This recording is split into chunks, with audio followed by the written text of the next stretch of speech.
Salmon అన్న విజయ్ చెప్పు విజయ్. అన్న ఈరోజు ప్రోగ్రామ్ దేవుని గంధ కోసం జరిగే విధంగా ఓకే విజయ్, ముఖ్యంగా ప్రార్థన చేయను. అట్లే ప్రార్థన చేసుకుంటా. దయగల తండ్రి, మహాపరిశుద్ధుడైనటువంటి యేసయ్య, నీకు వందనములు స్తోత్రాలు చెల్లించుకుంటున్నాం తండ్రి.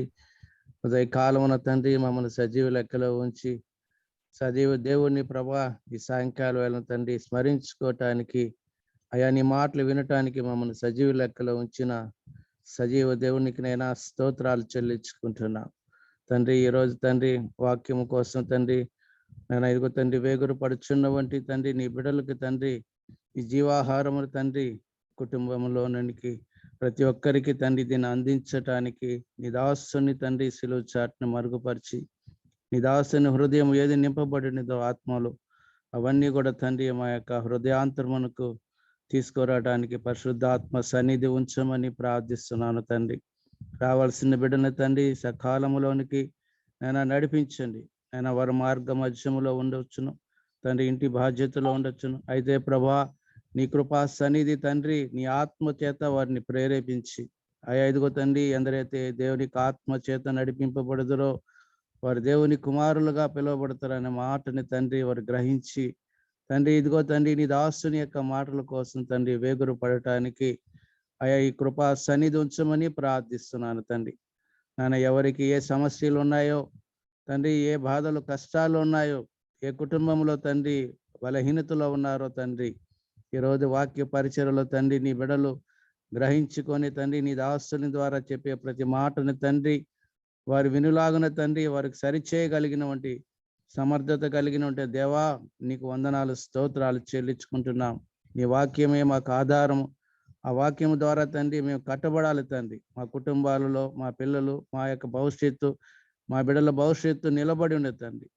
అయినా పోయిన వారం తండ్రి అననీయ సఫరియాల యొక్క మధ్యన తండ్రి తీసుకొచ్చిన పరిచర్యలో ఇంకనూ ముందుకు తీసుకువెళ్ళటానికి ప్రేరేపిస్తున్న నీ దాసునికి మరోసారి తండ్రి నీ చేతులకు అప్పచెప్పుకుంటూ వినిచున్న వారికి తండ్రి వారి మనస్సుని తండ్రి స్వాధీనపరచుకొని తండ్రి నీ వాక్యం వైపు వినటానికి తండ్రి సహాయం చేయమని మరోసారి నీ దాసుని అభిషేకించి ఆత్మతో నడిపించమని ఘనత ప్రభావం నీకు ఆరోపించుకుంటూ యేసయ్య దివ్యనామమును స్తుతించి ప్రార్థించి అడిగి వేడుకుంటున్నాం తండ్రి. ఆమేన్. థ్యాంక్ యూ అన్న, థ్యాంక్ యూ.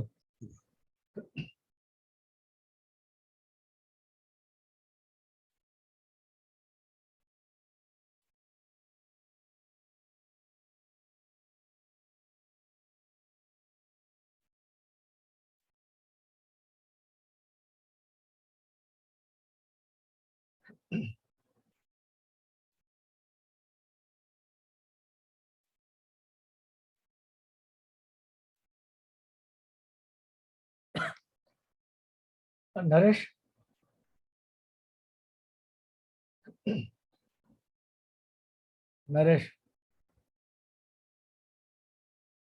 అన్నా ప్రేయర్ చేయవా?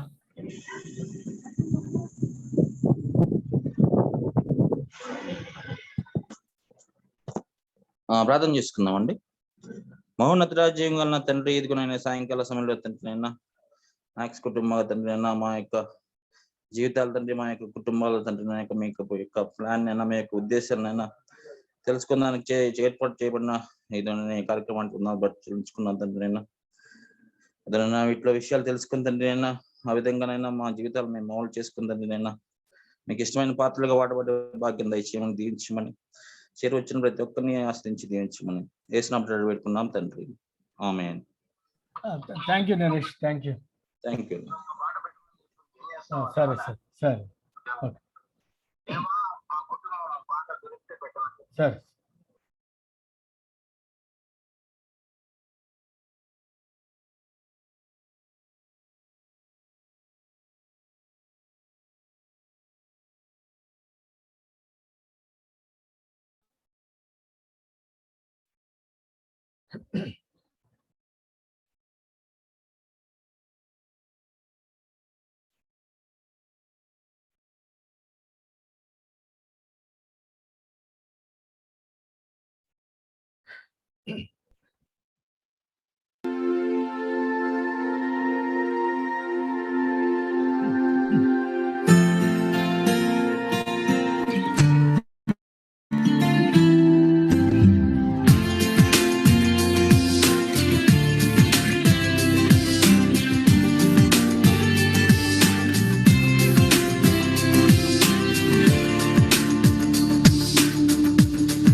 పరమ తండ్రి కుమారుడా పరిశుద్ధాత్ముడా నీకే స్తోత్రం. ప్రీతిమంతుడా మేఘారూఢుడా స్తుతి పాత్రుడా నీకే మహిమా. హల్లెలూయా హల్లెలూయా హల్లెలూయా హల్లెలూయా హల్లెలూయా హల్లెలూయా హల్లెలూయా హల్లెలూయా.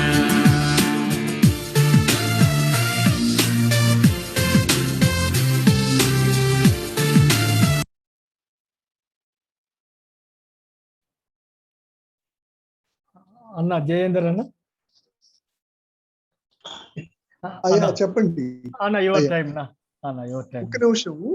ఓకే ల్యాప్టాప్ లో కొద్ది ప్రాబ్లం వచ్చింది, ఒక 2 నిమిషాలు ఆగి స్టార్ట్ చేద్దాం. సరేనా ఓకే. ఈ డాడీ. పాస్వర్డ్ ఫ్యామిలీ అన్న. 02 కదండి? అవునా, ఫ్యామిలీ వచ్చి small letters 02. Family small letters కదా? అవునన్న అవునన్న. గ్యాప్ లేదుగా? గ్యాప్ లేదన్న. ఓకే, గ్యాప్ లేదు. అన్ని కంటిన్యూషన్ ఫ్యామిలీ 02. ఓకే, ఇంకో పాట పాడేస్తే అది ఓకేనా షూర్. ఒక్క నిమిషం. రాధా సిస్టర్ అన్న ఒక చిన్న పాట పాడ. ఓకే అన్న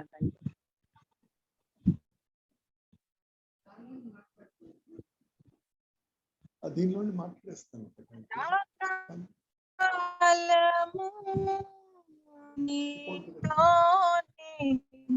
జీవించెదను యేసయ్యా సదాకాలము నీతో నేను జీవించెదను యేసయ్యా యేసయ్యా యేసయ్యా యేసయ్యా యేసయ్యా యేసయ్యా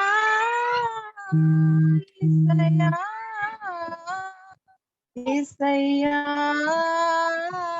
యేసయ్యా సదాకాలము నీతో నేను జీవించెదను యేసయ్యా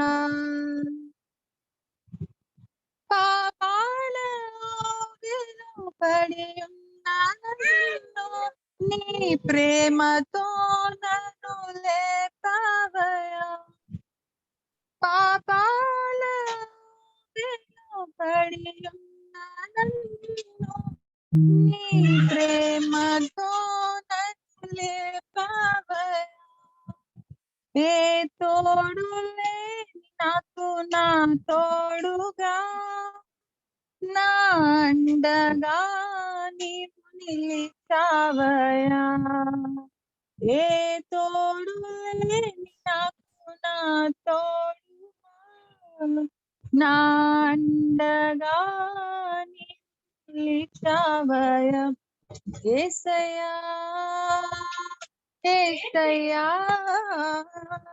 యేసయ్యా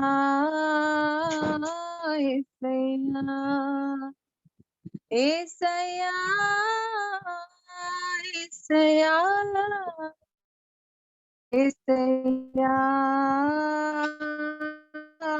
యేసయ్యా నీ వాత్సల్యమును నాపై చూపించే నీ సాక్షిగా నన్ను పిలిచావయ్యా నీ వాత్సల్యమును నాపై చూపించే నీ సాక్షిగా నన్ను నిలిపావయ్యా ఆశ్చర్య కార్యములెన్నో చేసి నీ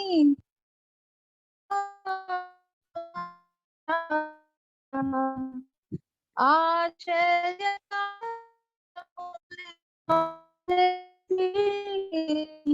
పాత్రగా నన్ను మలిచావయా యేసయ్యా యేసయ్యా యేసయ్యా యేసయ్యా యేసయ్యా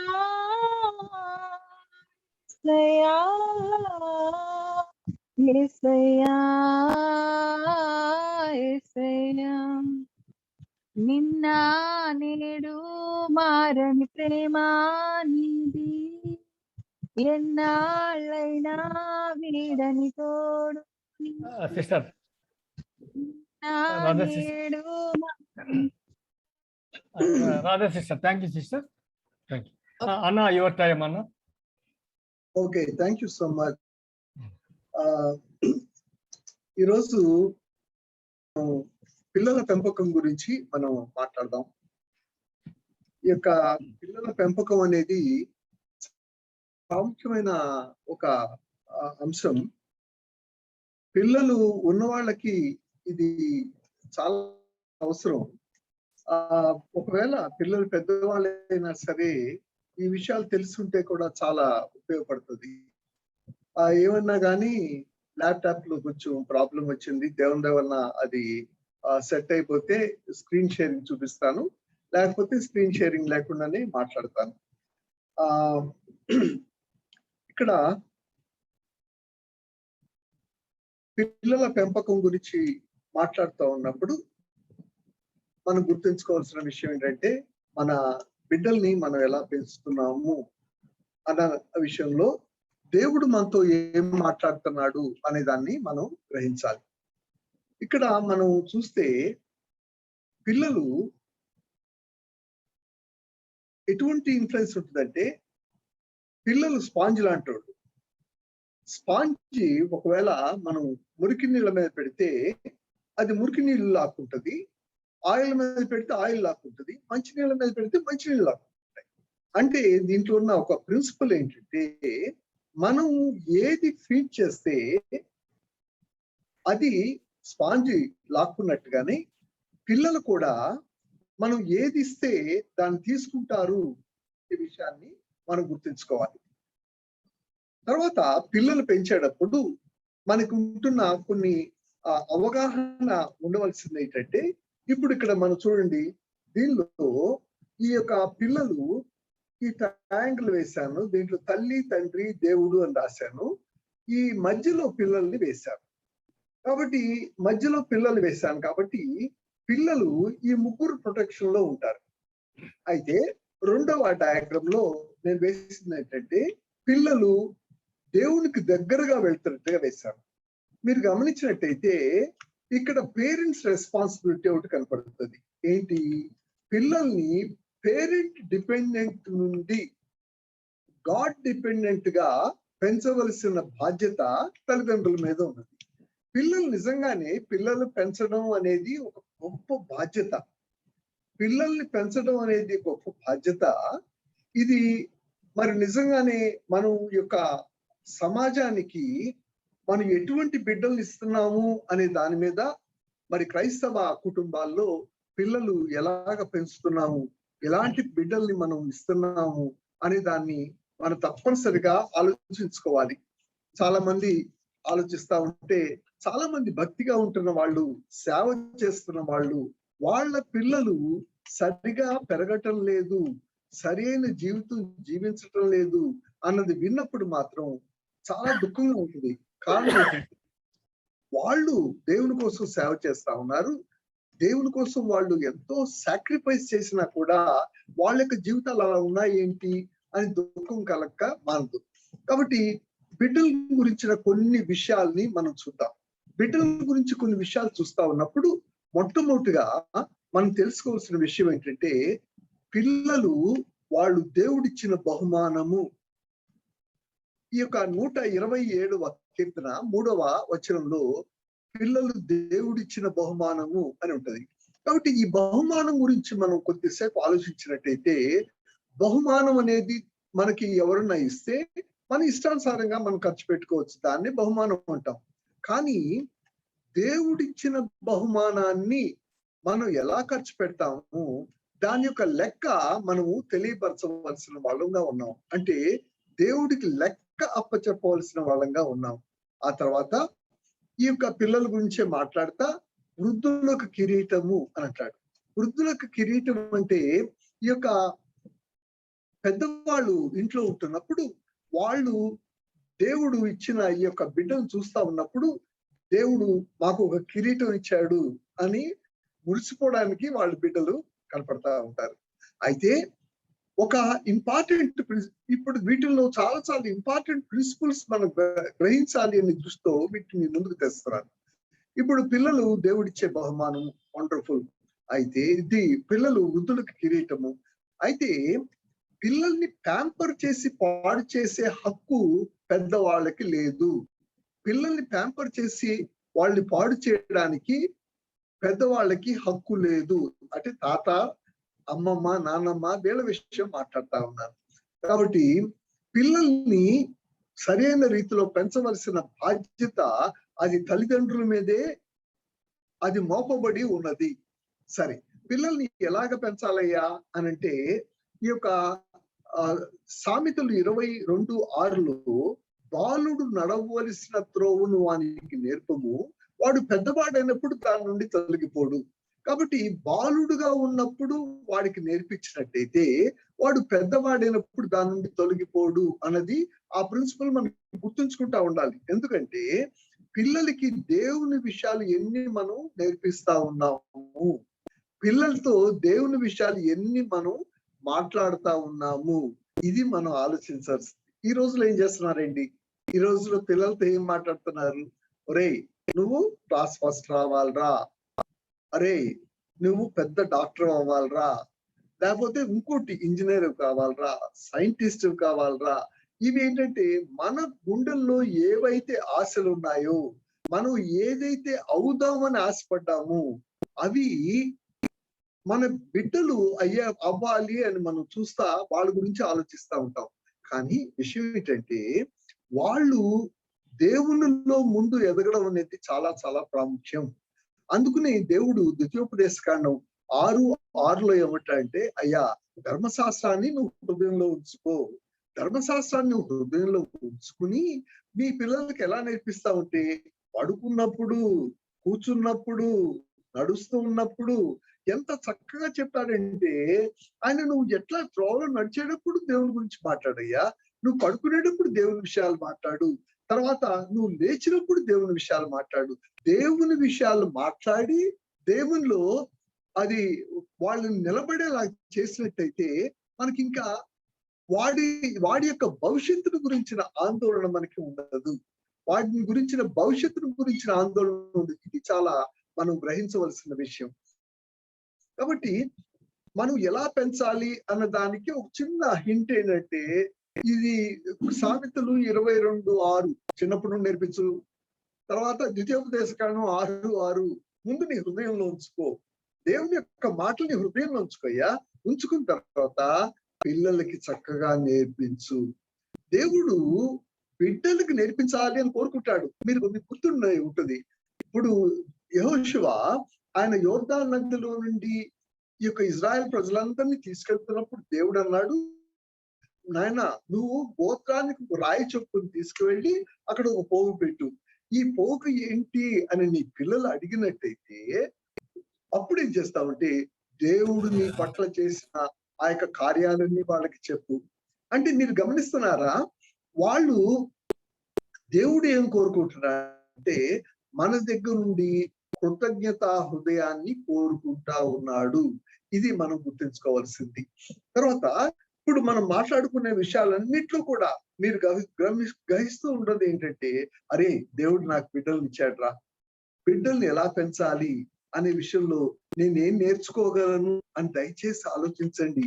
నేనేం నేర్చుకోగలను, నా బిడ్డ సరైన రీతిలో నేను పెంచుతున్నానా, లేకపోతే ఒకవేళ రాంగ్ ట్రాక్ లో పెంచుతున్నానా అని మనం మరి ఆలోచించుకోవాల్సిన బాధ్యత మన మీద ఉంది. ఎందుకో చెప్తున్నా తెలుసా, ఒకసారి ఒక అబ్బాయి మాట్లాడుతున్నాడు వాళ్ళ ఫాదర్తో, నానా నేను డాక్టర్ అవుదాం అనుకుంటే నువ్వు ఇంజనీర్ చేసావు కదా అన్నాడు. ఆయన ఆశ్చర్యపోతా ఉన్నాడు, ఏంట్రా నేను నీతో మాట్లాడాను కదా, నువ్వు ఒప్పుకుంటేనే కదా నేను ఇంజనీర్ని చేసింది అంటే, లేదు అతనేమనంటే అది నీ ఇష్టం, నా ఇష్టం కాదు. పెద్ద ఇంజనీరు బోల్డ్ డబ్బులు సంపాదిస్తున్నాడు, కానీ అతని హృదయంలో ఉండేటంటే నేను డాక్టర్ అవుదాం అనుకుంటే మా నాన్న బలవంతాన్ని నన్ను ఇంజనీర్ చేశాడు. ప్లీజ్ అది గుర్తుంచుకోండి. మనము దేవుడు ఆ బిడ్డ పక్షంగా ఏమైతే అవ్వాలి అని అనుకుంటున్నాడో దాని వైపుకి నడిపించవలసిన బాధ్యత మన మీద ఉన్నది. కాబట్టి ఒకటి గుర్తుంచుకోవాల్సిన విషయం ఏంటంటే, ఈ కొన్ని గమనించండి. ఒకటి ఏంటంటే, God made them as girl or bye.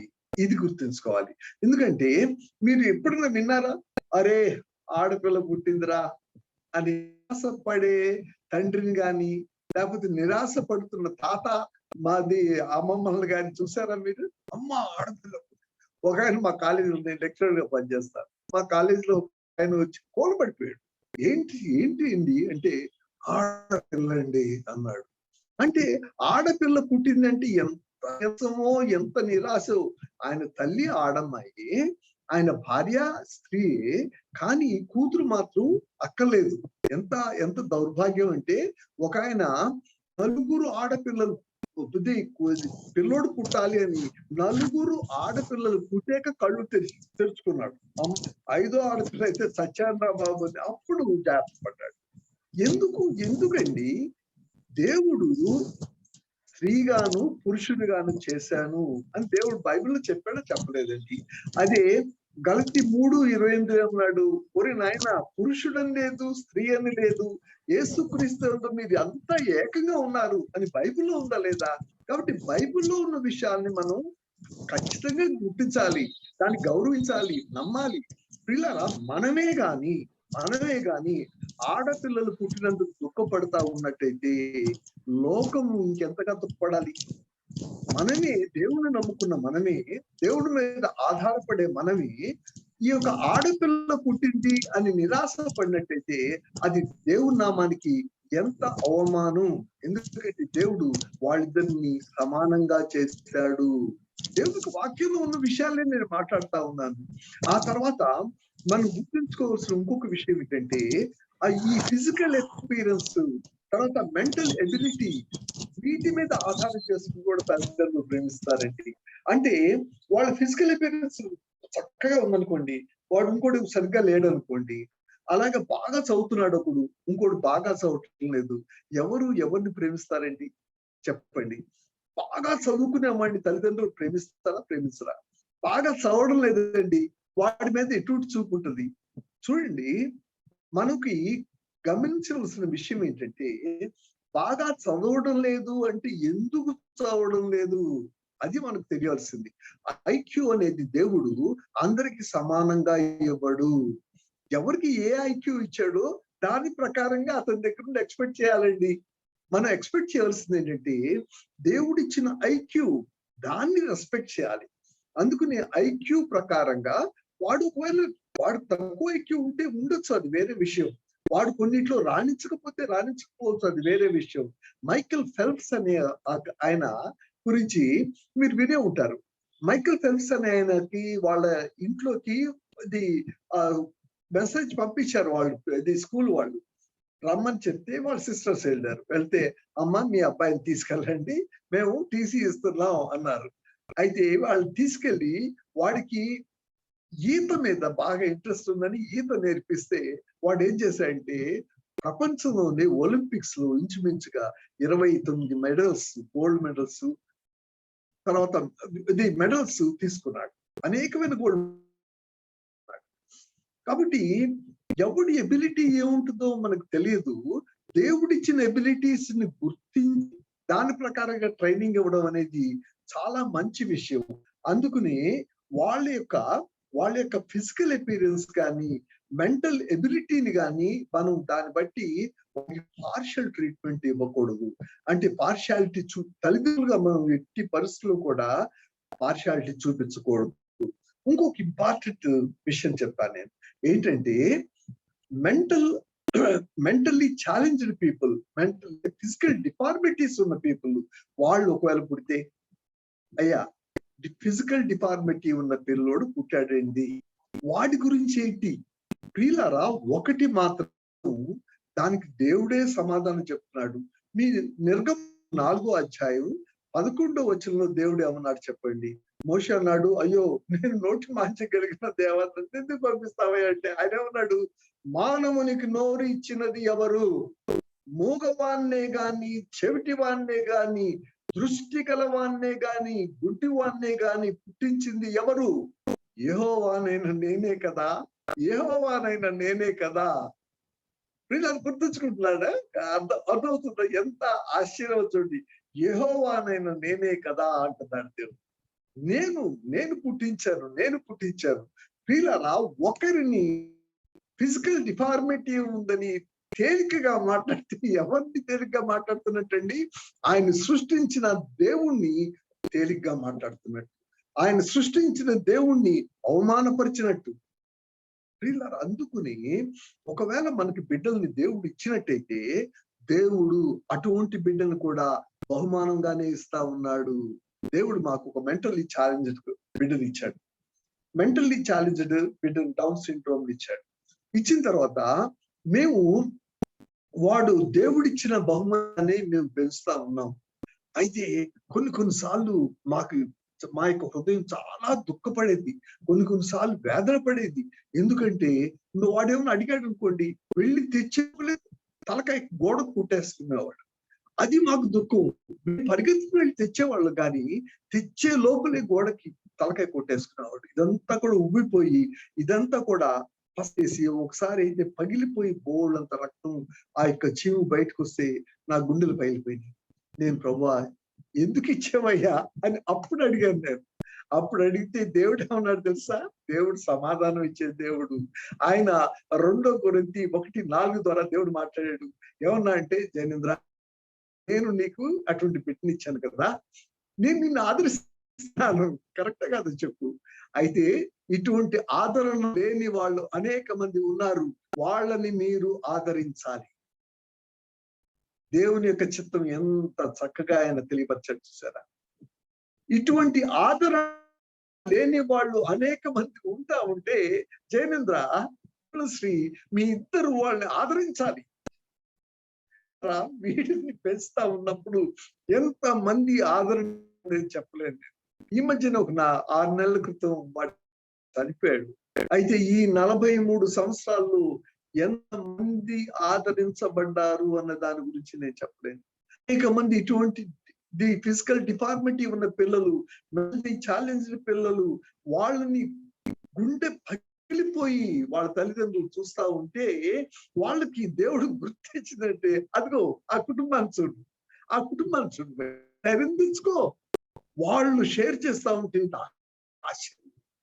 అరే దేవుడు ఇట్లా మాట్లాడా, దేవుడు మా కుటుంబాన్ని చూపిస్తూ వాళ్ళతో మాట్లాడా, ఎంత ఆశ్చర్యం. ప్రియులారా ఎంత ఛాలెంజ్ అది మాకు. కాబట్టి దేవుడు మనకి ఒకవేళ ఒక మెంటల్లీ ఛాలెంజ్డ్ బిడ్డ ఇచ్చినట్టయితే ఆయనకి ఉద్దేశం ఉన్నది. గుర్తుంచుకోండి, ఆయన ఉద్దేశం మన జీవితాల్లో నెరవేర్చబడమే మనకి చాలా ప్రాముఖ్యం. అది మనం గుర్తుంచుకోవాల్సింది. కాబట్టి మనం బిడ్డలు దేవుళ్ళో పెంచడం అనేది మనం చాలా బ్యాలెన్స్డ్ గా ఉండి వాళ్ళని పెంచుతా ఉండాలి. తర్వాత ఇంకొక ఇంపార్టెంట్ ఇష్యూ ఏంటంటే, పిల్లలు మనల్ని ఇమిటేట్ చేస్తారండి, మనల్ని అనుకరిస్తారు. ఎందుకంటే మనం ఒకవేళ ఏదైనా ఒక పని చేస్తా ఉంటే వాళ్ళ పిల్లలు ఆటోమేటిక్ గా వాళ్ళు పని చేస్తారు, నెగిటివ్ లోకి వెళ్ళి మాట్లాడతారు. ఒకవేళ మన చెడ్డ అలవాట్లు ఉన్నాయనుకోండి, పిల్లలకు చెడ్డ అలవాట్లు తొందరగా వచ్చేస్తాయి. 2, ఒకవేళ మనం చెడ్డ మాటలు మాట్లాడుతున్నాం అనుకోండి, పిల్లలకి చెడ్డ మాటలు మాట్లాడడం వెంటనే వస్తాయి. అందుకని పిల్లలు మనల్ని ఇమిటేట్ చేస్తారన్న విషయాన్ని మనం గుండెల్లో ఉంచుకోవాలి. కారణం ఏంటంటే దేవుడు అటువంటి ఇన్స్టింక్ట్ ఇచ్చాడు. మనమే the first teachers for them. మనం పిల్లలకి మొదటి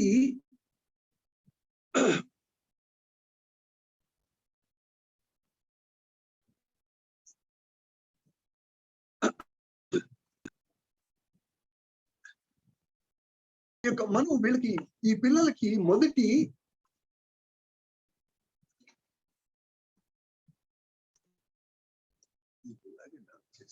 వచ్చేసిందా ఆఖరికి?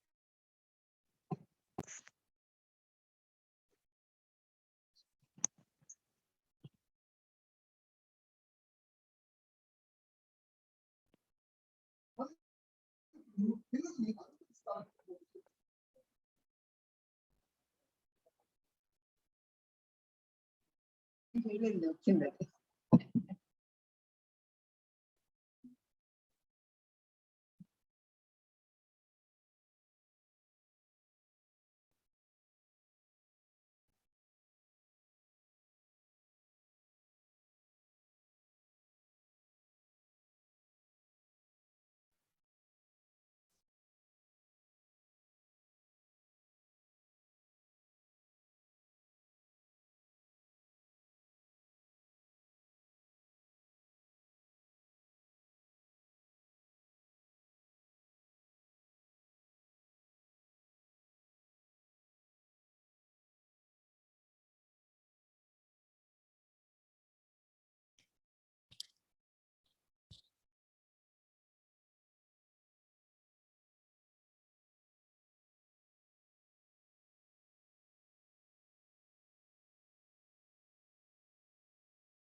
విజయ్ వినపడుతుంది కదా? అన్న ఓకే అన్న. వినపడుతుందా? ఓకే అన్న, ఓకే అన్న. Okay okay.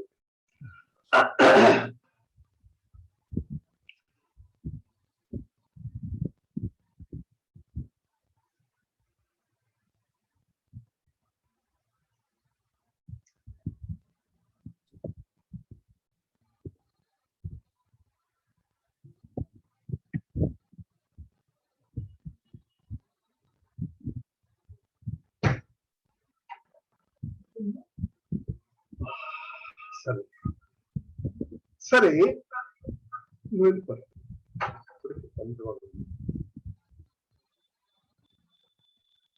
ఇక్కడ ఒక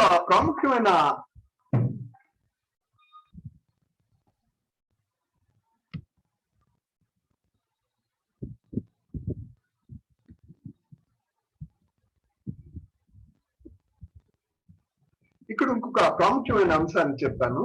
అదేంటంటే తల్లిదండ్రుల్లో ఉన్న ఐక్యత, తల్లిదండ్రుల మధ్య ఐక్యత అనేది చాలా ప్రాముఖ్యమైన విషయం. ఎందుకు ఈ మాట అంటున్నానంటే తల్లిదండ్రులు వాళ్ళలో ఉంటున్న ఐక్యత పిల్లలలో సెక్యూరిటీ, భద్రతా భావాన్ని పెంచుతుంది. పిల్లల భద్రతా భావాన్ని తల్లిదండ్రుల్లో ఉంటున్న ఐక్యత పెంచుతుంది. ఇది గుర్తుంచుకోవాలి.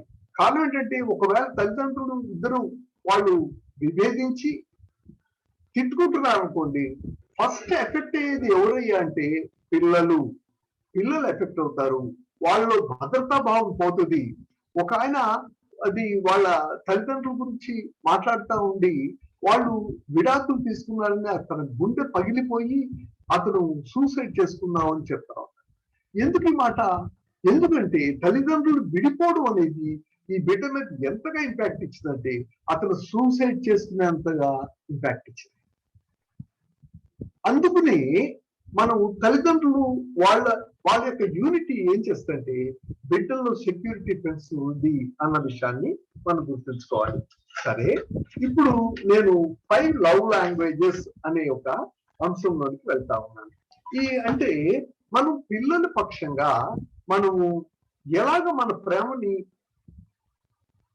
చూపించగలం అనేది, మనం పిల్లలకి ప్రేమిస్తున్నామని ఎలా చూపించగలం అంటే 5 రకాలుగా చూపించగలం. మొట్టమొదటిగా సమయాన్ని గడపడం. మొదటిగా సమయాన్ని గడపడం, బిడ్డలతో సమయం గడపడం. మనం ఒకవేళ if we don't spend quality time with our children, they do not give quality time to us. ఒక ప్రిన్సిపల్ ఏంటంటే మనం క్వాలిటీ టైం వాళ్ళతో గడపకపోతే వాళ్ళు మనతో క్వాలిటీ టైం ఇవ్వలేరు. ఎప్పుడు మనకు కావాలనుకున్నప్పుడు, తర్వాత స్టేజెస్ లో మనం పెద్దవాళ్ళం అయిపోయి ఒరే నాయన మాతో మాట్లాడరా, మాతో పాటు ఉండరా అంటే ఉండరు. ఎందుకంటే నువ్వు ఉండలేదు, నీవు వాళ్ళకి ఇవ్వవలసిన సమయం ఇవ్వలా. ఒక ఆయన మాట్లాడుతున్నాడు, మా పిల్లోడికి ఆ ప్రైజ్ డిస్ట్రిబ్యూషన్ ఉందండి ఈ రోజు అంటే వెళ్తున్నారా అంటే, ఏం వెళ్తాం సార్, 3rd ప్రైజ్ వస్తే ఏం వెళ్తామండి అన్నాడు. లేదు, యూ హ్యావ్ టు సెలబ్రేట్. వాడి 3rd ప్రైజ్ వస్తే దేవానికి వందనాలు, వాడి 3rd ప్రైజ్ వచ్చింది అని సెలబ్రేట్ చేస్తేనే వాడికి సెల్ఫ్ ఎస్టీమ్ పెరుగుతుంది, వాళ్ళు ఆ భద్రతా భావం పెరుగుతుంది, వాడి ఆత్మస్థైర్యం పెరుగుతుంది. కాబట్టి వాడితో మనం గడుపుతున్న సమయం అంటే వ్యక్తిగతంగా వాడితో గడుపుతున్న సమయం చాలా చాలా ప్రాముఖ్యం. అది గడపడానికి ఒకవేళ మీరు చిన్నప్పుడు గడపకపోతే వాడు పెద్ద అయిన తర్వాత మీరు గడుపుగా అనుకున్నా కూడా వాడు అవకాశం వాడు, ఎందుకంటే వాడి పనులు వాడుకుంటాయి కాబట్టి మన జాగ్రత్తలో మనం ఉండాలి. వీళ్ళ వాడికి అవసరం అనుకుంటున్నప్పుడే మనం సమయాన్ని ఇచ్చే వాళ్ళంగా ఉండాలి. అందుకని పిల్లలతో ఎంత సమయం గడుపుతున్నాం ఇది చాలా ప్రాముఖ్యమైన విషయం. ఒక చక్కగా ఇండియన్ ఎక్స్ప్రెస్ లో చిన్న కార్టూన్ వేశాడు. ఏంటంటే, daddy I do not want your present, I want your presence అన్నాడు. నానా నీ యొక్క ప్రెజెంట్ నాకు ఎక్కలేదు నానా, నీ యొక్క ప్రెజెన్స్ కావాలి, నువ్వు నాతో పాటు ఉండాలి నాన్న. గమనిస్తున్నారా? కాబట్టి ఆ యొక్క మనస్సులో ఉంటున్న ఆ యొక్క ఆవేదనని ఒక చక్కగా ఒక దీంట్లో ఎక్కడ చూశాను, ఎంత చక్కగా చూపించాయంటే, నాన్న మరికొంచెం బాగా నడువు, నీ అడుగులు వెంబడిస్తున్నా నాన్న, నేను వాటిని తప్పిపోవడం నాకు ఇష్టం లేదు. కొన్నిసార్లు నీ అడుగులు బాగా కనపడుతున్నాయి, కొన్నిసార్లు సరిగా కనపడడం లేదు నాన్న, అందుకనే బాగా నడువు, నీవు నాకు మార్గాన్ని చూపిస్తున్నావు. నేను ఇప్పుడు నడిచే మార్గంలో ఇంతకు ముందు నీవు నడిచావు, నీవు ఈ మార్గంలో ఎలా నడిచావో నాకు తెలుసుకోవాలని ఉంది. కొన్నిసార్లు నేను పడిపోతున్నట్లుంది, నాకు ఏం చేయాలో తోచడం లేదు నాన్న, మరికొంచెం బాగా నడువు, నేను నిన్ను వెంబడించాలి. ఒకరోజు పెద్దవాడిని అయినప్పుడు నేను నీలాగే ఉండాలనుకుంటున్నాను నాన్న, నాకు కూడా చిన్న బిడ్డ పుడితే వాడు నన్ను వెంబడించాలనుకుంటున్నా, నేను వాడిని సరిగా నడిపించాలనుకుంటున్నా, వాడి సత్యంలో నడవాలనుకుంటున్నా, అందుకని మరికొంచెం బాగా నడువు నాన్న, మేము నిన్ను వెంబడించాలి. పిల్లలు గమనిస్తున్నారా? అంటే బిడ్డలు మనం వాళ్ళతో పాటు ఉండాలని ఆశపడతా ఉంటే, మనం ఉండవలసిన సమయంలో వాళ్ళతో పాటు ఉండకుండా ఉన్నట్టయితే వాళ్ళ తర్వాత ఉండాలిరా నాన్న నువ్వు అన్నా కూడా ఉండడానికి వానికి సమయం దొరకదు. ఆ తర్వాత మనం చూసినట్టయితే అవి తర్వాత బహుమతులు, అంటే మనం ప్రేమను ఎలాగ ఎక్స్ప్రెస్ చేయగలము అన్న పాయింట్లు మనం బహుమతులు ఇవ్వడం ద్వారా, బహుమతులు అనేవి ఎవరికైనా సరే సంతోషాన్ని కలిగజేస్తాయి. అది సామెతలు 19:6 దాతకు అందరూ స్నేహితులే అంటాడు.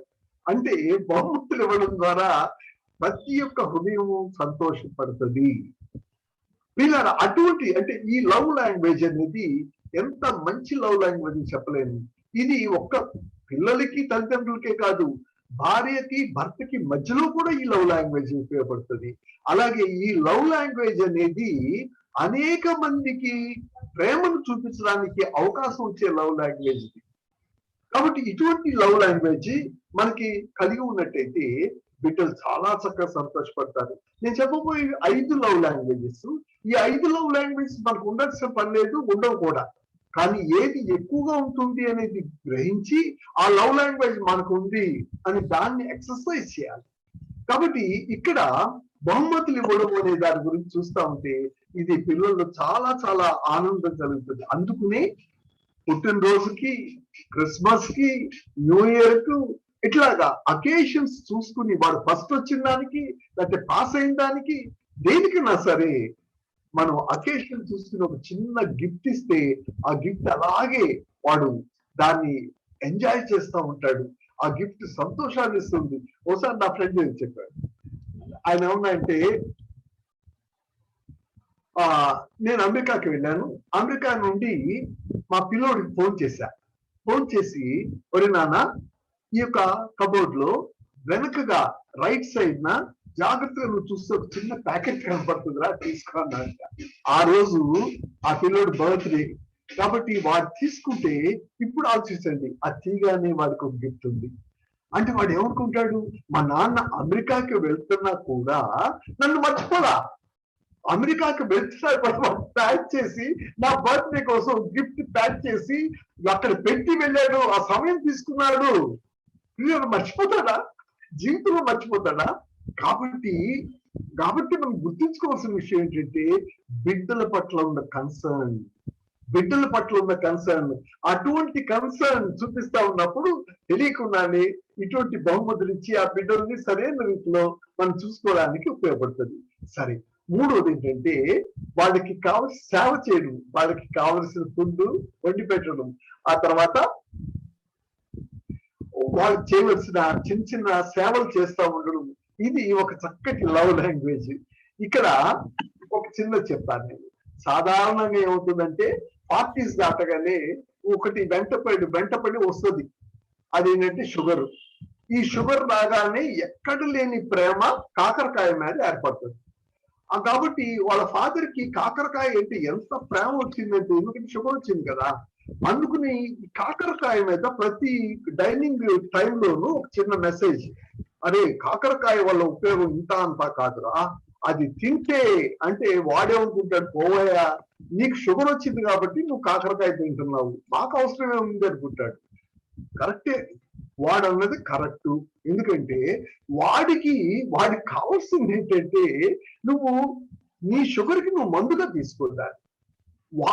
వాడికి ఇష్టపడిందని వాడికి పెట్టు. అమ్మో రేపు కొలెస్ట్రాల్ ఏమవుతుందో దాని విషయాలు నువ్వు చెప్తానంటే అక్కర్లేదు. వాడు ఎదిగే స్టేజ్ లో ఉన్నాడు, వాడు తినగలిగిన స్టేజ్ లో ఉన్నాడు, హరాయించుకోగలిగిన స్టేజ్ లో ఉన్నాడు. ఎందుకు నీ కంగారు ఎందుకు? కాబట్టి వాడు సంతోషపడే ఫుడ్ని, వాడు ఎంజాయ్ చేసే ఫుడ్ పెట్టు. ఆ తర్వాత వాడికి ఏమిష్టం అది తయారు చేయడమే కాకుండా వాడి స్నేహితులు కూడా ఎంజాయ్ చేసేట్టు. వీడు ఈ హోంవర్క్ చేస్తున్నాడు, డాడీ పక్కన కూర్చున్నాడు, మీరు చేయకండి, హోంవర్క్ మీరు చేయకండి, వాడిని చేయనియండి, కానీ కనీసం చూడండి వాడు ఎట్లా చేస్తున్నాడు. వాడు కూడా ఏదైనా గబుక్కుని అడిగాడు అనుకోండి, చక్కగా చెప్పండి, వాడు సరైన రీతిలో గైడ్ చేయండి. ఇవన్నీ కూడా సర్వీస్ లోకి వస్తాయి. వాడిని తీసుకెళ్ళి మీ మోటార్ సైకిల్ మీద కూర్చోబెట్టి వాడు స్కూల్లో దింపండి. మీకు అవకాశం ఉంటే వాడి స్కూల్లో నుండి వచ్చేటప్పుడు వాడికి ఆ ఆటో ఎక్కక ముందే, అరే నాన్న రారా అది కూర్చోబెట్టుకుని తీసుకురండి. ఇవన్నీ కూడా వాడికి ప్రేమ చిహ్నాలుగా ఉంటాయి, లవ్ లాంగ్వేజెస్. వాడు మర్చిపోలేనిది ఇది. అందుకనే వాడు మర్చిపోని రీతిలో మనం వీటిని వాడికి సహాయం చేయాలి. సరే, ఇప్పుడు తర్వాత లవ్ లాంగ్వేజ్ ఏంటంటే అర్థవంతమైన స్పర్శ. వాడి చేతులు పట్టుకున్నా, హత్తుకున్నా, ముద్దు పెట్టుకున్నా ఇవన్నీ ఏం చేస్తాయంటే వాడికి తెలియకుండానే ఆ యొక్క చిన్న వాడి యొక్క ఆ బిడ్డల ఆ స్టేజ్ లో ఉంటున్న అవి మర్చిపోలేరు. కాబట్టి అర్థవంతమైన స్పర్శ అన్నాను కదా, అర్థవంతమైన మీనింగ్ఫుల్. కాబట్టి ఈ యొక్క మీనింగ్ఫుల్ టచ్ లో వాడు, ఉదాహరణకి ఆదికాండం 48వ అధ్యాయం 10వ వచనం చివరి భాగంలో చూసినట్టయితే యాకోబు యోసేపు పిల్లల్ని హత్తుకోవడము లేకపోతే ముద్దు పెట్టుకున్నాడు. కాబట్టి దాన్ని మనం గమనించినట్టయితే బిడ్డను దగ్గర తీసుకుని ముద్దు పెట్టుకుని హత్తుకోవడం అనేది అది ఒక మంచి లవ్ లాంగ్వేజ్ గా ఉంటుంది. తర్వాత చివరిగా చూస్తే ఇది వర్డ్స్, మాటలు. ఈ మాటలు చాలా మంది మాటలు మాట్లాడేటప్పుడు సొమ్మంతా పోయినట్టుగా ఉంటుందండి. వాళ్ళ సొమ్ము పోయినట్టు ఉంటుంది. బాగుందిరా అని నోట్లో నుండి రాదు, బాగుందిరా అనడానికి ఏమైంది? వాడు చక్కగా వాడికి 76 మార్కులు వచ్చినాయండి. 70 మార్కులు వస్తే బాగుందిరా, బాగా తెచ్చుకున్నావు అన్నానికి ఏమైంది? మిగతా 24 మార్కులు ఏం చేసావురా అంటే వాడి కడుపు తగిలిపోదు. వాడి యొక్క కోపాన్ని ఎందుకు కొని తెచ్చుకోవాలి? ఎందుకంటే మనకుగా మనం అన్ని మార్కులు తెచ్చుకోవాలా, వాడు తెచ్చుకుంటున్నాడు. వాడు తెచ్చుకుంటున్నాడు ముందు మనం అప్రిషియేట్ చేసినట్టయితే వాడు తర్వాత దాన్ని ఇంప్రూవ్ చేయడానికి అవకాశం ఉంటుంది. ఎప్పుడైతే మనం వాడిని ఏదో ఒక రకంగా పోట్లు పొడుస్తా ఉన్నామో వాడు పైకి రావడానికి అవకాశం లేదు. అందుకని ఈ యొక్క మంచి మాటలు అవి ఎప్పుడు కూడా వాళ్ళని ఇది ఎంకరేజ్ చేసేవిగా ఉంటాయి. అందుకని చక్కగా కంగ్రాచులేషన్స్ అను, లేకపోతే థ్యాంక్స్ అను, లవ్లీ అను, అరే బాగా చేసేవరాను, ఇటువంటి మాటలు ఏం చేస్తాయంటే పిల్లల్ని చక్కటి రీతిలో ముందుకెళ్ళేలా చేస్తాయి. సరే, ఆ తర్వాత 4 స్టేజెస్ ఆఫ్ పేరెంటింగ్ అనేది ఇంకొక అంశాన్ని చెప్తాను. మరి పిల్లల్ని పెంచేటప్పుడు 4 దశలుగా విభజించి వాళ్ళ యొక్క 4 దశల్లోనూ వాళ్ళు ఏ దశలో ఎలా ఉంటారు, ఏ దశలో పేరెంట్స్ ఎలా చూడాలి అనే దాన్ని మనం తెలుసుకోవాలి. ఇప్పుడు ఈ పేరెంట్స్ ఈ 4 దశల్లో మొదటి దశ ఏంటంటే 0 నుండి 5 సంవత్సరాల వరకు, రెండో దశ 6 నుండి 12 వరకు, మూడో దశ 13 నుండి 19 వరకు, నాలుగో దశ 20 ఆ పైన. కాబట్టి ఈ 4 దశల గురించి నేను మాట్లాడబోతున్నాను. ఈ 4 దశల్లో మొట్టమొదటి దశ ఏదయ్యా అంటే 5 సంవత్సరాల లోపులు. దీన్ని ఏమంటామంటే కంట్రోల్ అని అంటాం, అదుపులో. ఇక్కడ కొన్ని విషయాలు ఆసక్తికరంగా ఉంటాయి. కొన్ని విషయాలు మనం చూస్తూ ఉంటే అరే నిజమా అని అనిపిస్తుంది. ఉదాహరణకు చెప్తాను. 5 ఏళ్ల లోపల 50% మెదడు పెరిగిపోతుంది. మనకుంటున్న ఇప్పుడు ఉన్న మెదడులో 50% 5 సంవత్సరాల లోపలే పెరుగుతుంది. ఇంకొక ఇంపార్టెంట్ పాయింట్ ఏంటంటే 5 ఏళ్ల లోపల వాళ్ళు నేర్చుకున్న విషయాలు వాళ్ళ యొక్క జీవితాంతం కూడా మర్చిపోకుండా ఉంటారు. 2 ప్రాముఖ్యమైన అంశాలు చెప్పాను. ఒకటి 50% మెదడు పెరుగుతుంది అని చెప్పాను. రెండవది వాళ్ళు నేర్చుకున్న వాటిలో 50% చనిపోయే వరకు మర్చిపోరు. రెండోది ప్రమాదకరంగా కనబడుతుంది కదా. మనం ఏమనుకుంటామంటే ఏముంది కదా ఏదోలు, వాళ్ళు అసలు మనుషులుగానే కాల్ చేయరు కొంతమంది. ఒక చిన్న పాప వచ్చింది. ఆ పాప ఏముందంటే నేను నా భార్యని కరుణానిపించాను. ఆ పాపని ఏమన్నావులో అంది. ఏముందిరా కరుణానిపించాను అన్నాను. అంటే అండి మా నాన్నైతేనా మా అమ్మను వసే ఉంటాడు తెలుసా అంది. అరే అట్లా నా అన్నాడు. అయితే అక్కడ కాగల ఏముందంటే మా నాన్న పని చెప్పగానే వెంటనే లేకపోతే బోల్డ్ నీళ్లు పోసేస్తాను తెలుసా అంది. అంటే ఇవన్నీ కూడా గుండెల్లో నిలవ ఉంచుకుంటున్న విషయాలు, రికార్డ్ అయిపోతున్న విషయాలు, పెద్ద అయ్యే వరకు కూడా మర్చిపోరు. ఎంత ప్రమాదకరమైన విషయం చూసారా. అందుకుని జాగ్రత్తగా ఉండాలి. వాళ్ళ చూడడానికి చక్కగా క్యూట్ గా ఉంటారు, ప్లేఫుల్ గా ఉంటారు, అటు ఇటు పరిగెత్తా ఉంటారు. వాళ్ళ తర్వాత అటువంటి స్టేజ్ లో వాళ్ళు పేరెంట్స్ దగ్గర పవర్ఫుల్ గా నేర్చుకుంటారనే విషయాన్ని మనం గుర్తుంచుకోవాలి. మొక్కగా ఉన్నప్పుడే మనము అది మాట వింటది, బ్రానైనప్పుడు వినదు. బ్రానైతే వినదు. కాబట్టి ఇప్పుడు బాలుడు నడవలసిన త్రోవను వానికి నేర్పు, పెద్దవాడైనప్పుడు దాన్ని తొలగిపోవడం అన్న మాట చెప్తున్నాను కదా. కాబట్టి బాలుడుగా ఉండగా నేర్పించే విషయాలు చాలా చాలా ప్రాముఖ్యం. దానికి చక్కటి ఉదాహరణ చెప్తాను. ఏంటంటే సమూయేలుని తల్లి హన్న ఎలా పెంచింది అంటే పాలు విడిచే వరకు పెంచిందండి. అంటే ఇంచుమించుగా 5 సంవత్సరాలు. 5 సంవత్సరాల లోపల ఎంత చక్కగా నేర్పించిందంటే వాడిని తెచ్చి దేవాలయంలో వదిలిపెట్టగానే అక్కడే వాడు దేవుడికి మొక్కాడంటండి, ఆరాధించాడంట. ఆ తర్వాత వాడు ఏం చేశాడంటే దేవుడు కూడా అతనితో మాట్లాడుతా ఉన్నాడు. ఎటువంటి స్టాండర్డ్స్ నేర్పించింది అన్న. దేవుడు కూడా అతనితో మాట్లాడుతా ఉన్నాడు. ఎందుకంటే ఏలి మీద కోపం వచ్చింది ఆయనకి. సరిగా అతను ఉండట్లేదని ఆయనతో మాట్లాడడం మానేశాడు. అయితే ఇప్పుడు సమూయేలుతో మాట్లాడుతా ఉన్నాడు.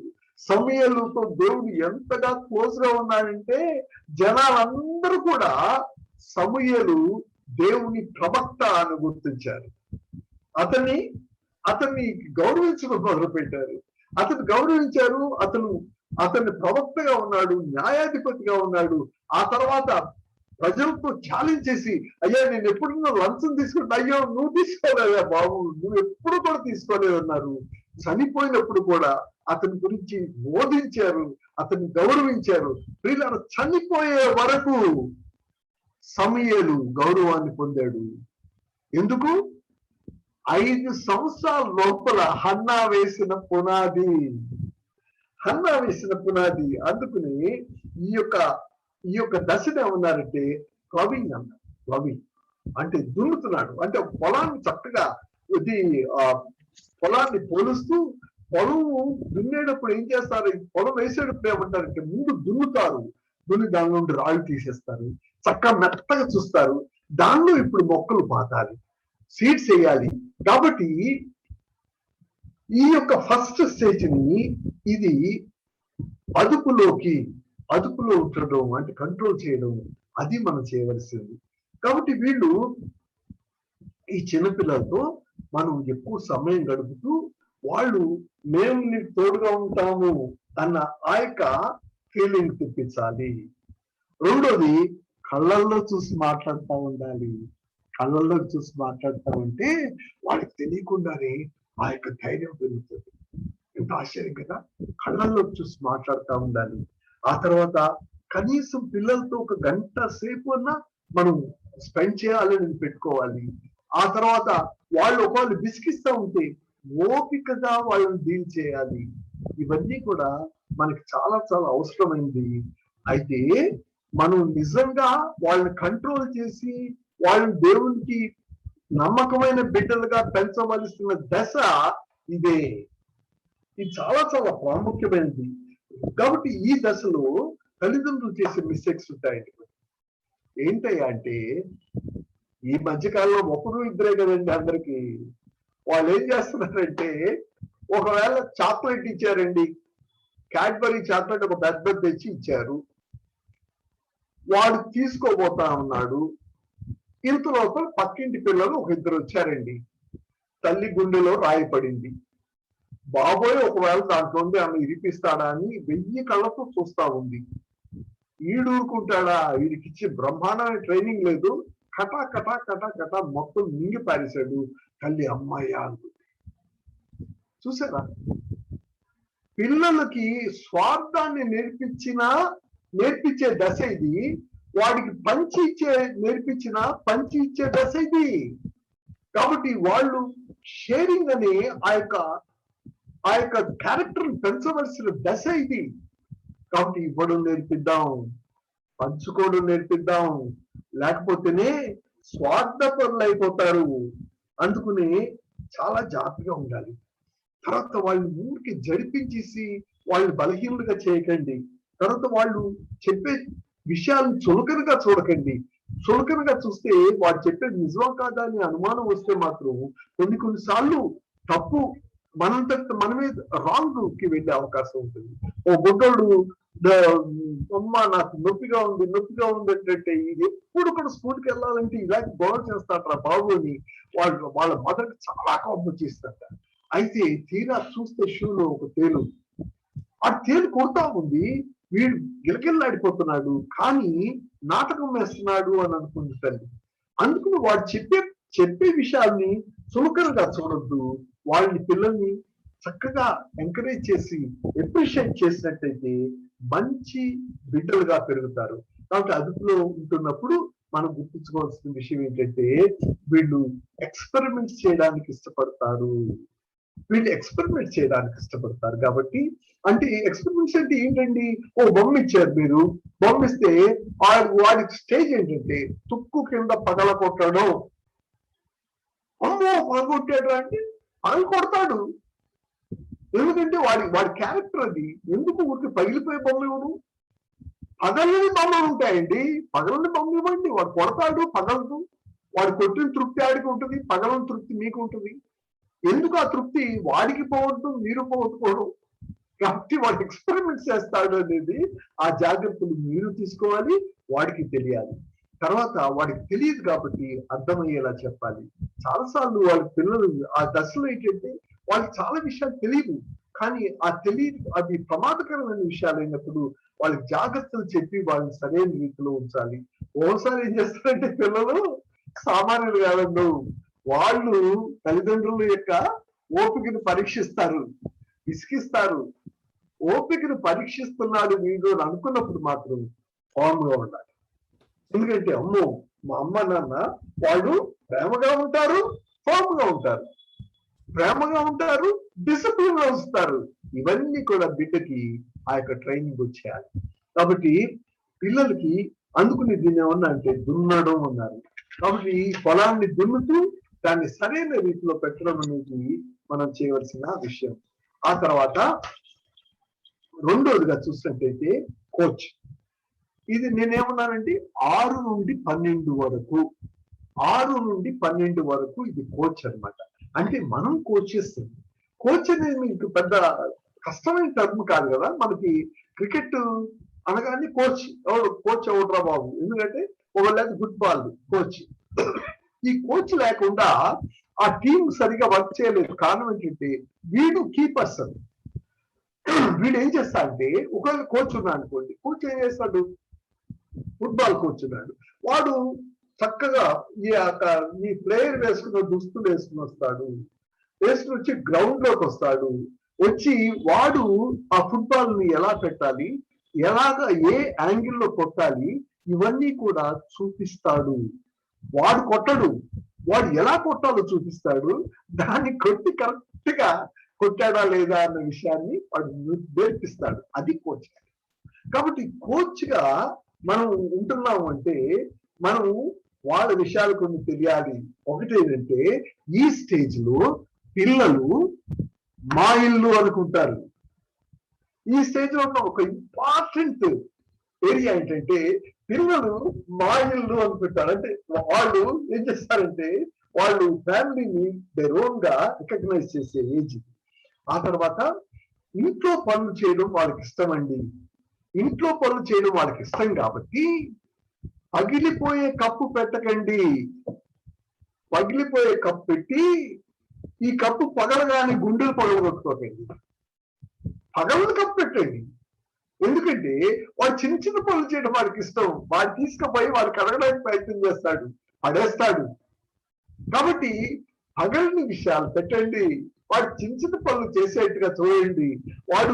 వాడు చిన్న చిన్న పనులు ఇచ్చి డైనింగ్ టేబుల్ సర్దరా అని చెప్పడము, లేకపోతే తుడవడము, లేకపోతే పక్కలు సర్దడము, మొక్కలకు నీళ్లు పోయడము, ఫర్నిచర్ తుడవడం, ఇటువంటి చిన్న చిన్న పనులు చేస్తా ఉంటే వాడు చేసే దశ చెయ్యని దశలు వస్తాయి. అది కూడా చూస్తాము. అక్కడ తప్పించుకుంటాడు, అక్కడ మన మాట ఏండు. ఇక్కడ వినేటప్పుడు వాడికి చక్కగా నేర్పించవలసిన బాధ్యత మన మీద ఉంది. ఆ తర్వాత వాళ్ళని ఈ అభినందించడం, తర్వాత ఎంకరేజ్ చేయడం అనేది ఇది ఎప్పుడు కూడా ప్రతి స్టేజ్ లో కూడా ఉంటుంది. లేకపోతే పిల్లలు మాట వినండి. ఇక్కడ ఒక ఇంపార్టెంట్ ఏరియా చెప్తాను. ఏంటంటే ఇక్కడ హ్యాబిట్స్ నేర్చుకునే దశ ఇది. వాళ్ళకి హ్యాబిట్స్, టాలెంట్స్, హాబీస్ ఇవన్నీ కూడా నేర్చుకునే దశ ఇది. అందుకని ఈ హ్యాబిట్స్ నేర్చుకునేటప్పుడు వాళ్ళకి ఏ వాటి రంగాల్లో వాళ్ళు నేర్చుకోగలరు అనేది ఆ హ్యాబిట్స్ చక్కగా నేర్పించాలి. ఉదాహరణకి రైట్ మేనర్స్, మన వాళ్ళు ప్రైజ్ లాడ్ అంటారు కదా, మంచి మేనర్స్, నమస్తే, good morning, good evening, thanks, ఇవన్నీ కూడా మంచి మేనర్స్ తో కూడినవి. ఆ తర్వాత అలాగే హెల్దీ ఈటింగ్ కూడా నేర్పించవలసిన దశ ఇది. తర్వాత ఇంతకుముందు మనం చెప్తున్నాం కదా షేరింగ్ అండ్ కేరింగ్, వాళ్ళు పంచి ఇచ్చే దశ. ఇవి చక్కగా ముందు మనకి 5 సంవత్సరాల లోపలే అది పునాది వేసాము కాబట్టి ఇది కంటిన్యూషన్ అన్నమాట.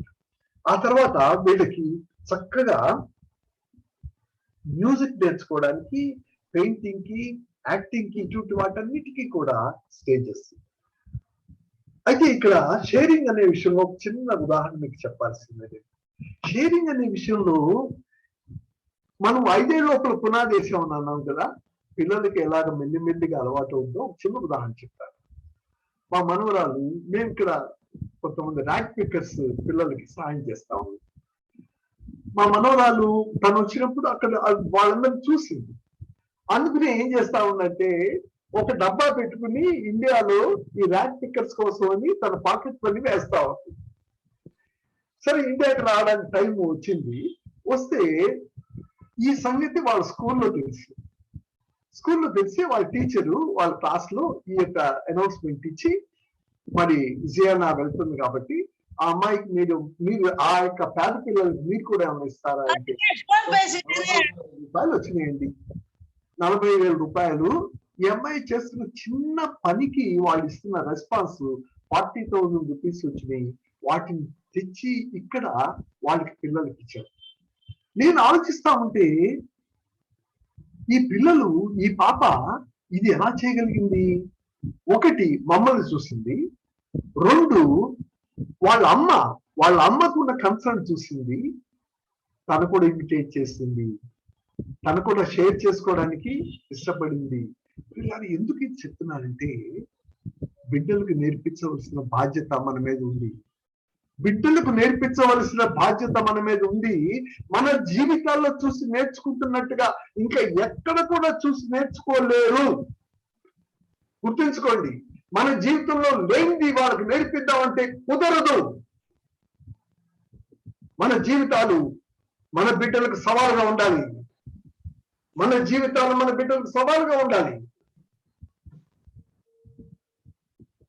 సాక్రిఫిషియల్ గా ఇవ్వడం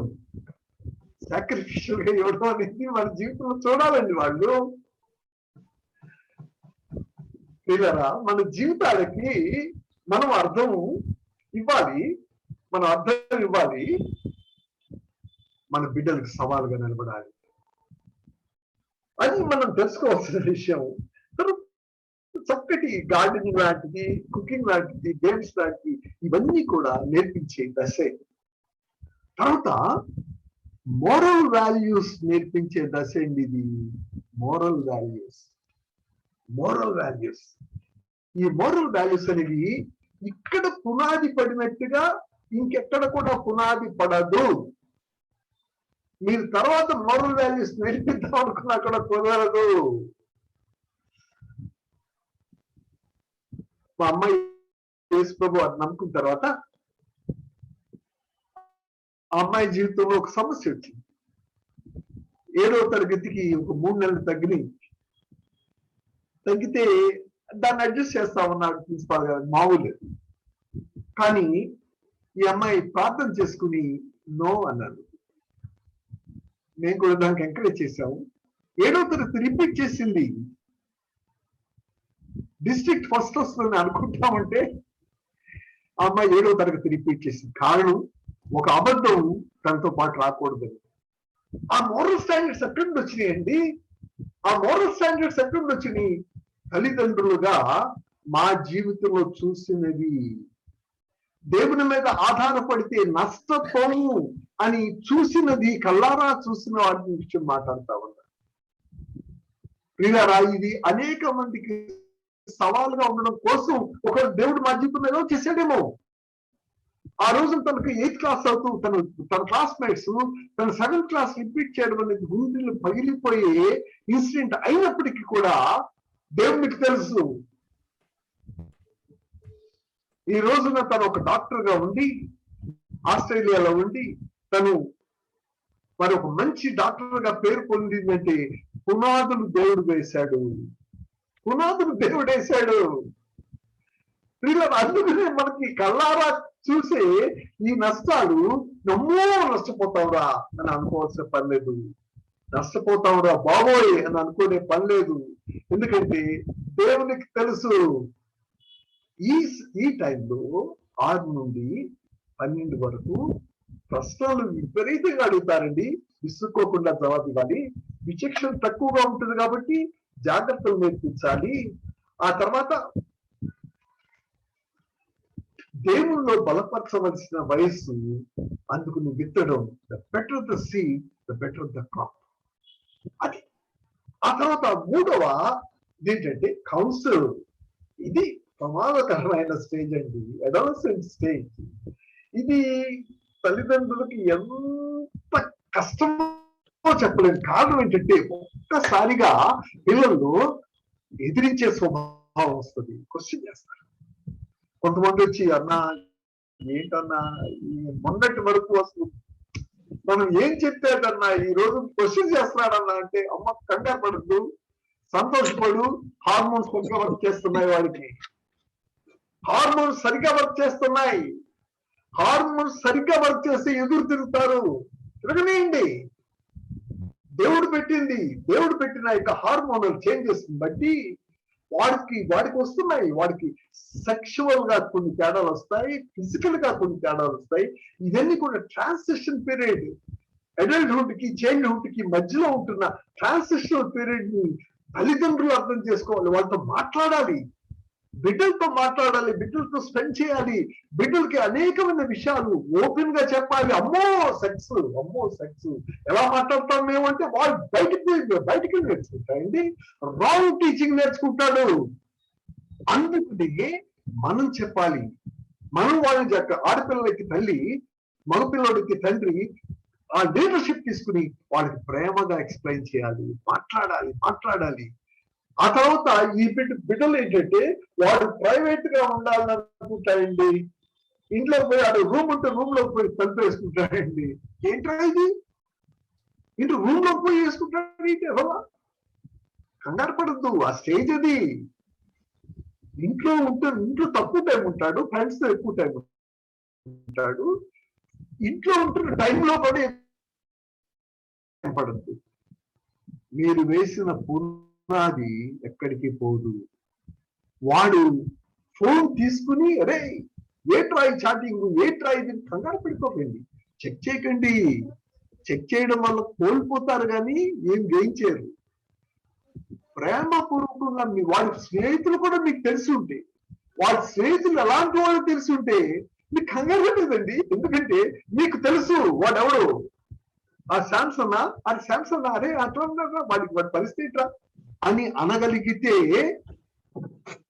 మీరు పడితే, వాడు ఇంటిని ప్రేమించి కాలేజీ వదిలిపెట్టగానే ఇంటికి రావడానికి, లేకపోతే హాస్టల్లో సెలవులు ఇవ్వగానే ఇంటికి రావడానికి ఇష్టపడితే మీరు సేఫ్. వాడు ఇంటిలో ఎందుకు రా బోర్ అని అనుకుంటే ప్రమాదం. ఎందుకంటే అనేక పర్యాలు మనం చేస్తున్న పనులేవి. ఒకసారి అప్పుడు ఇంటికి పోతే అన్నాడు, అంకుల్ బాగా బోర్ కొట్టే పర్సన్ చెప్పనా అన్నాడు. ఏంట్రా చెప్పు అన్నాడు. బాగా చదువుతున్నావా, ఫస్ట్ వచ్చావా, హోంవర్క్ చేసావా అన్నాడు. ఏమిటో ఆయన మనం అడిగే ప్రశ్నలు మీరు చెప్పాడే అనుకున్నాను. వెంటనే నేను ఉన్నాను, రే క్రికెట్ మ్యాచ్ చూసావురా అన్నాను. వాడు కొన్ని మెరిసిపోయింది. ఎందుకంటే ఆ ప్రశ్నలు అడిగేవాడెవడు, తల్లిదండ్రులు ఇదే ప్రశ్నలు వేసి, ఇంటికి వచ్చేవాడు ఇదే ప్రశ్నలు వేసి, ప్రశ్నలన్నీ వాడి చదువు గురించో లేకపోతే మార్కుల గురించో ఇంకోటి వాడికి బుర్ర హీటెక్కిపోతాం. వాడి యొక్క దశలో వాడికి నీ అర్థం చేసుకుని ఈ టీనేజ్ అడోలసెంట్స్ ని వాళ్ళని చక్కగా గైడ్ చేసే ఆ యొక్క కెపాసిటీ మనకు ఉండాలి. అందుకని వాళ్ళ అనుభవాలు చెప్తారు, చెప్పనియండి, కథలు చెప్తారు, వినండి. వాడు ఒకరు గెలిస్తే దానికి మీరు సంతోషపడింది, వాడు దుఃఖిస్తే వాడు బాధ పంచుకోండి, సందేహాలు ఉంటే నివృత్తి చేయండి. ఇవన్నీ కూడా పేరెంట్స్ గా మనం చేయవలసిన పనులు. అందుకనే దీన్ని ఏమన్నంటే నీరు కట్టడం అని అన్నాడు. ఆ తర్వాత ఆఖరి దశ వచ్చేటప్పటికి దేవుని కాపుదల.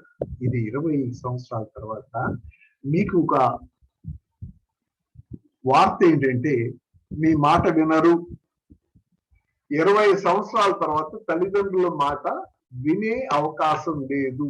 కారణం వాళ్ళ యొక్క నిర్ణయాలు వాళ్ళు తీసుకుంటారు. మీరు చెప్పే మాట తోసేరు, వింటారు, కానీ వాళ్ళు నచ్చితే తీసుకుంటాడు, లేకపోతే లేదు. అది స్టేజ్.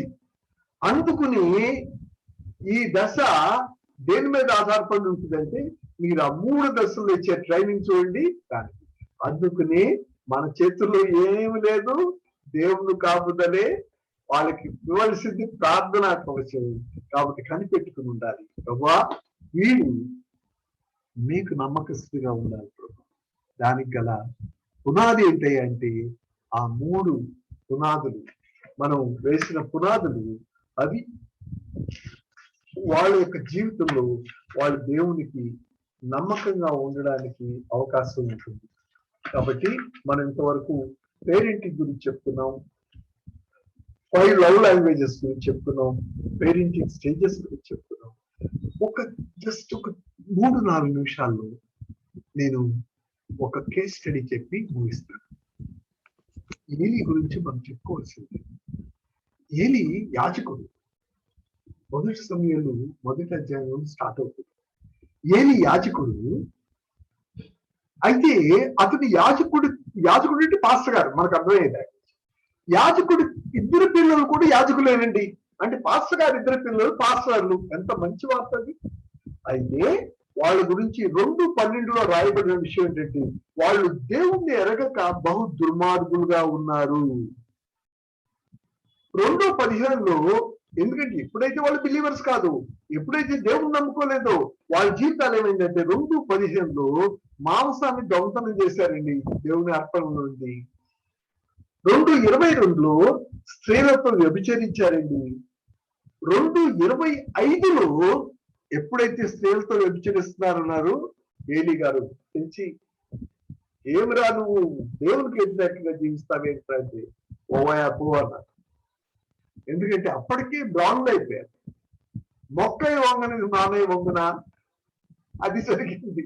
అందుకని దేవుడే ఉన్నాయంటే ఏలి నీవు నాకంటే నీ బిడ్డలు ఎక్కువ ప్రేమించావు కాబట్టి వాళ్ళిద్దరూ ఒకే రోజున మరణం పొందుతారు. అది వార్త. ఫిలిస్తీన్లతో యుద్ధం జరుగుతా ఉంది. 2 పిల్లలు ఫినెహాసు ఇద్దరు కూడా చచ్చిపోయారు. వార్త వచ్చింది. దేవుని మందస్సు పెట్టి కూడా పట్టుకున్నారు ఫిలిస్తీన్లు. అది వినగానే వెనక్కి పడి చచ్చిపోయాడు ఏలీ. వీళ్ళందరూ చచ్చిపోయిన వార్త విని కోడలు కాన్పు ఇస్తా చచ్చిపోయింది. 4 మరణాలండి. What a tragedy. కేవలం బిడ్డల్ని యాజకులుగా చూద్దామని అనుకున్నాడు, ప్రభువుని నమ్ముకోకుండా.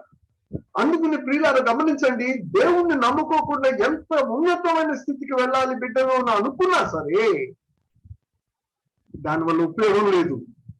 మొట్టమొదట దేవుణ్ణి నమ్ముకోవాలి. ఇది మన హృదయం నుండి రావాల్సిన ఆర్తనాదం. ప్రభువా నా బిడ్డలను రక్షించు, నా బిడ్డలు నీ బిడ్డలు అవ్వాలి, అప్పుడే క్షేమం అని అనుకున్నట్టయితే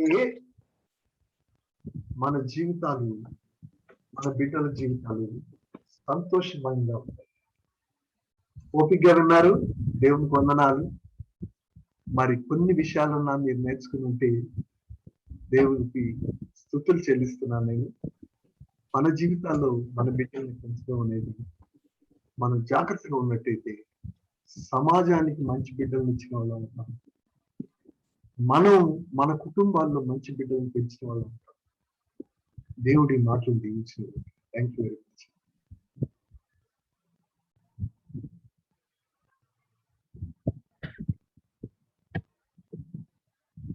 అన్న థ్యాంక్ యూ వెరీ మచ్ అన్న.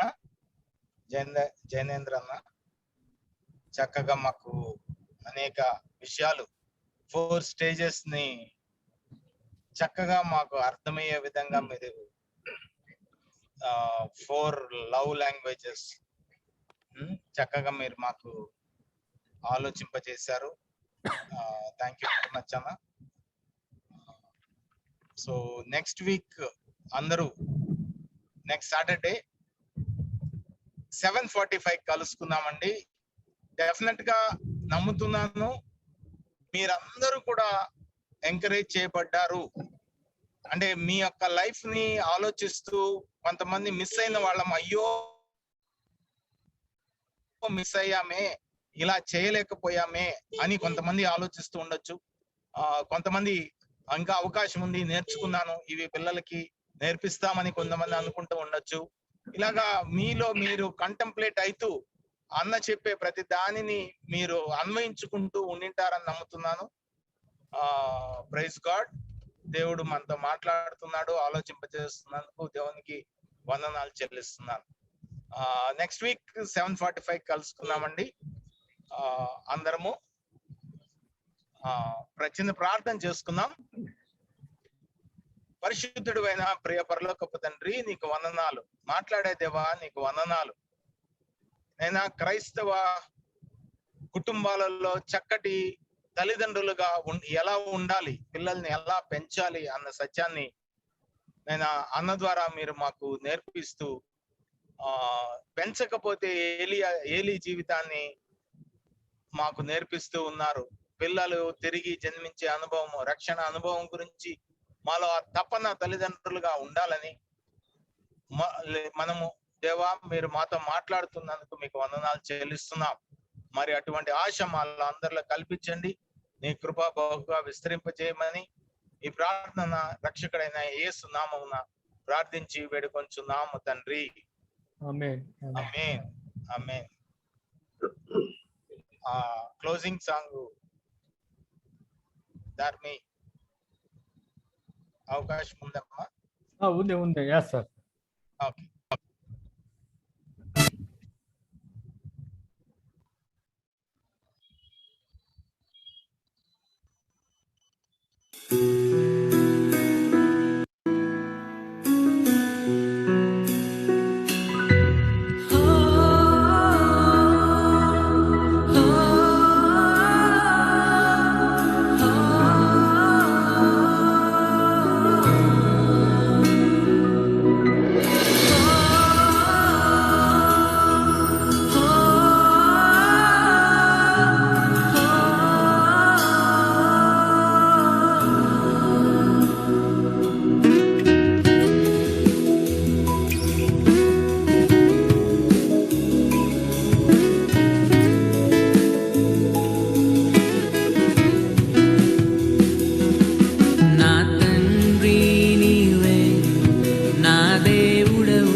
Thank you ధర్మి.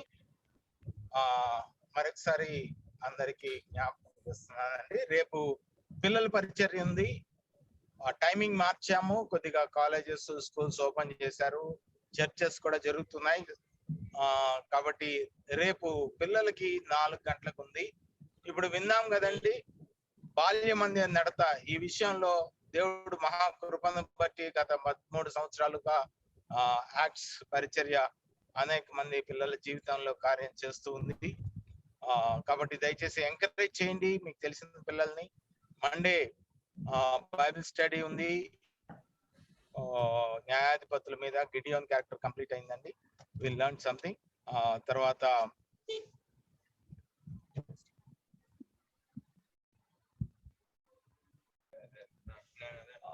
టైం అయింది కాబట్టి థ్యాంక్ యూ వెరీ మచ్. రేపు కలుస్తాం. విజయ్, ఏమన్నా అనౌన్స్మెంట్స్ ఉన్నాయా? అదే ప్రేయర్ సెల్ విషయం వచ్చి. Prayer Monday Bible study, Tuesday మనకి ప్రేయర్ అండ్ పిటిషన్స్ ఉంది. మంగళవారాలు అనేక మందికి దీవెనకరంగా ఈ పరిచర్యను దేవుడు వాడుకుంటున్నాడు. అనేక మంది ప్రోత్సహించండి. మీరు ఓకే, ఇప్పుడు కొద్దిగా ఆలోచించాము. ఆ గ్రూప్ లో ఉన్న వాళ్ళకి రిమైండ్ చేయాలి అన్నది మాకు అర్థమైంది. చాలా మంది గుర్తురాక రాలేకపోయారో ఏదో జరిగింది. కాబట్టి దయచేసి ఒకరికొకరు గుర్తున్న వాళ్ళు వేరే వాళ్ళకి హెల్ప్ చేయండి. మీకు తెలిసిన వాళ్ళ గ్రూప్ లో ఉంటే మేము కూడా ట్రై చేస్తాము. విద్య కూడా నెక్స్ట్ వీక్ 100 మందికి రిమైండ్ చేయడం చెప్తామండి. కాబట్టి ఈ ఫ్యామిలీది మాత్రము దయచేసి మిస్ అవ్వద్దండి. అనేక మందికి మీరు చెప్పండి ఆ గ్రూప్ లో ఉన్న వాళ్ళకి. ఒకవేళ మీకు తెలిసి ఎవరన్నా పలానా కుటుంబానికి ఇది అవసరం అంటే ప్రోత్సహించండి. రిస్ట్రిక్టెడ్ ఏం కాదు ఇది, కానీ జస్ట్ వాళ్ళు రిజిస్టర్ అయితే ఖచ్చితంగా చేసుకోవాలా గ్రూప్ లో రావటానికి, ఫర్దర్ కమ్యూనికేషన్ కోసము. కాబట్టి we make sure that let other people also be blessed. Right అండి. Thank you very much and good night. మరొకసారి అన్నకి, జైనంద్ అందరికి థ్యాంక్ యూ వెరీ మచ్.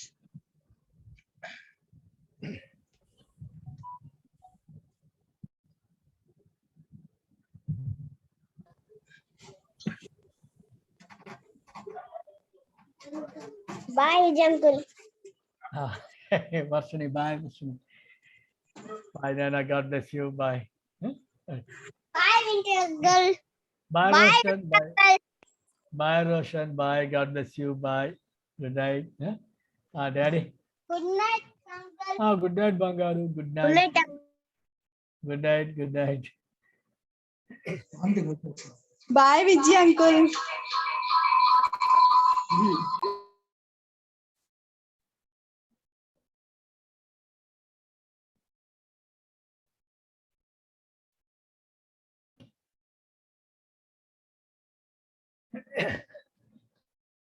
ఏం చేసేస్తున్నానండి.